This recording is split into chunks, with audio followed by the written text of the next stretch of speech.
ఆవకాయ మన అందరిది గోంగూర పచ్చడి మనదేలే. మరి మాగాయి ఏం పాపం చేసిందండి? మాగాయి కూడా చాలా టేస్టీగా ఉంటుందండి. ఇప్పుడు మనం పెట్టబోయే పచ్చడి కూడా మాగాయేనండి. చూస్తున్నారు కదా! హలో మగవాళ్ళు, హాయ్ మహారాజాస్ ఎలా ఉన్నారందరూ? వెల్కమ్ బ్యాక్ టు మగవా వ్లాగ్స్. ముందుగా మామిడికాయలు నీట్‌గా మనం కడిగేసుకొని, అలాగే వాటిని క్లాత్‌తో తుడిచేసుకొని, తర్వాత వాటిని పీల్ ఆఫ్ చేసేసుకోవాలండి. పీల్ ఆఫ్ చేసిన తర్వాత కూడా ఒకసారి పొడి క్లాత్‌తో బాగా తుడిచేసి, తర్వాత ఇలాగ చూస్తున్నట్టుగా మీరు నీట్‌గా పీల్ ఆఫ్ చేసేసేయండి. చేసేసిన తర్వాత ఒక డబ్బాలోకి ఇలాగా ముక్కల్ని మనం కట్ చేసేసుకోవాలండి. సో, ఇదొక ప్యాటర్న్‌లో అవసరం లేదు. ఎలాగైనా సరే వీటిల్ని చెక్కేసుకోవచ్చండి. సో, ఈ పీసెస్ కింద ఈ మందంలో మనం చెక్కేసుకోవాలండి. చూస్తున్నారు గదా! సో, మేము చేసిన వే అయితే మాత్రం ఇక్కడ ముందు ముక్కల్ని ఇలాగా ఒక రోజంతా కూడా ఎండలో ఆరబెట్టేసామండి. సో, అవి ఆరినట్టు ఉంటే సరిపోతాయి.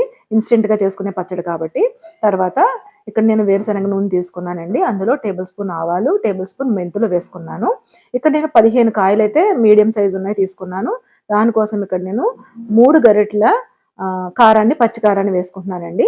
అలాగే ఇక్కడొచ్చేటప్పటికి 1 ½ గరిటె వచ్చేటప్పటికి సాల్ట్ కూడా వేసుకుంటున్నానండి. సో, మనకింకా కొంచెం సాల్ట్ కావాలి, పడుతుందంటే కనుక తర్వాత మీరు కలుపుకోవచ్చు. తర్వాత ఇలాగ వాటిని స్ప్రెడ్ చేసేసి, మనకి ముందుగా మనం ఇలాగ ఏవైతే మెంతులు, ఆవాలు వేయించి పెట్టుకున్నామో కాస్తంత చల్లారిన తర్వాత ఆ నూనెని ఇందులో ట్రాన్స్‌ఫర్ చేసేసుకోవాలండి. సా కలుపుతుంటే ఉంటుంది చూడండి. అసలు మౌత్ వాటరింగ్ ప్రాసెస్ అండి. చాలా చాలా మంచి ఫ్లేవర్ అనేదొస్తుంది. సో, మనం వేసింది ఇక్కడ ఏంటంటే వేరుశనగ నూనెసాం కాబట్టి మంచి ఫ్లేవర్ అనేది పచ్చడి ఫ్లేవర్ అనేది బయటకొస్తుందండి. చాలా చాలా టేస్టీగా ఉంటుంది. ఆ స్మెల్ చూస్తేనే చెప్పేయొచ్చు మీరు. నిజంగా చెప్తున్నా. సో, రిమైనింగ్ కూడా ఇందులో ట్రాన్స్‌ఫర్ చేసేసి, అలాగే ఒక 20-25 వరకు వెల్లుల్లి రెమ్మల్ని ఇలాగా పైన పొట్టు తీసేసి ఇలా వేసేసుకోవాలండి. ఈవెన్‌గా కలిపేసుకోవాలి. చూస్తున్నారు కదా! ఇప్పుడు మనము మరి కాస్తంత వేరుశనగ నూనె కూడా ఇందులో వేసుకుంటే సరిపోతుందండి. ఇలా ఈవెన్‌గా కలిపేసిన తర్వాత కాస్తంత నూనెని ఇందులో మనము వేసేసుకోవాలండి. పచ్చి నూనె అయినా పర్వాలేదు. వేసేసుకుంటే గనక అంతే అండి. ఎంతో టేస్టీగా ఉండే మాగాయి పచ్చడి రెడీ అయిపోయిందండి. ఎంత సింపులో చూసారా?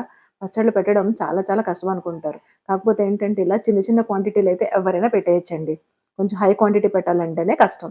ఇప్పుడు 15 కాయలు చూసారు కదా! ఎంత పచ్చడయిందో. ఇదంతా కూడా మనము డబ్బాలో స్టోర్ చేసుకుంటే సరిపోతుందండి. పెట్టే ముందు ఒక్కసారి అన్నీ కరెక్ట్‌గా సరిపోయినాయో లేదో ఒక్కసారి చెక్ చేసుకోండి.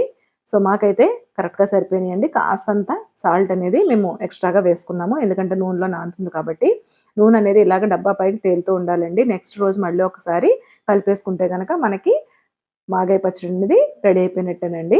సో, ఇది వచ్చేసి మనకి ఎన్ని రోజులైనా నిల్వ ఉంటుంది అని నేను చెప్పనండి. ఎందుకనంటే అసలు నిల్వ ఉండేలాగా ఉంచరండి వీళ్ళు. నిజంగా చెప్తున్నా. సో, ఇప్పుడు ఖచ్చితంగా ఒక 1 వీక్ తర్వాత చూస్తే ఇది హాఫ్ డబ్బా పైన అయిపోయి ఉంటుందండి. ఓకేనా? ఇడ్లీలోకి ఇదే, వేడి వేడి ఇడ్లీలోకి, వేడి వేడి అన్నంలోకి ఇదే. సో, లంచ్ లేదు, డిన్నర్ లేదు అన్నిట్లోకి.